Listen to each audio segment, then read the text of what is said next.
I'm trying to figure out how to get individuals who have the power to pay attention to how geoengineering is actually causing climate change. It's exacerbating it in ways. Yes.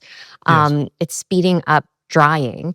Yes. And, you know, even in the best case scenario where the goal is to block out the sun to keep the land from heating, to keep Correct. the immediate atmosphere around the planet cooler, because that's Yes. their stated goal. Yes. But the problem is that it's not working the way that the science that they're using, or they claim to be using, it's not getting to the solution that they're hoping for. In fact, it's working in reverse.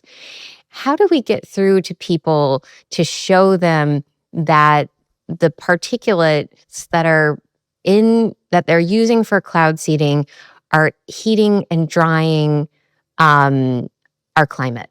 Because that's functionally what's happening, correct? It is. Your assessment is absolutely spot on. That's exactly what's happening. Climate engineering, under the stated goal of mitigating the thermal energy buildup of the planet, is actually exacerbating it, making a bad situation worse, pushing us from the frying pan into the fire.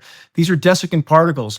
When you feel atmospheric moisture flows with too many condensation nuclei, the droplets don't combine and fall as rain. It scatters out into an opaque white sky, a featureless white sky, which we now see all the time. And that is the stated goal of, quote, solar radiation management. But as you correctly alluded to, they don't take the consequences into consideration.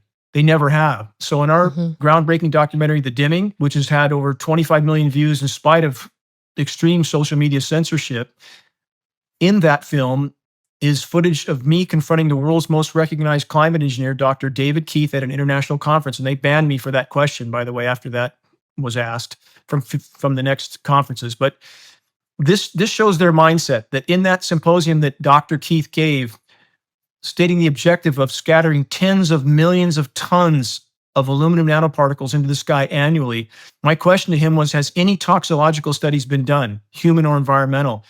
And he first paraphrased by stating, well, there's a lot of particle matter in the sky anyway, a bit more won't hurt. And my follow-up question before they cut me off was, that particulate matter isn't aluminum nanoparticles. Have you studied that? His answer was no. Could terrible things happen tomorrow? We don't know. Of course he knows. Of course they know aluminum's toxic.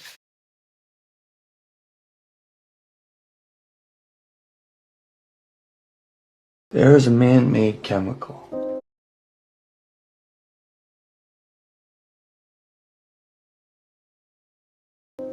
Never told him why.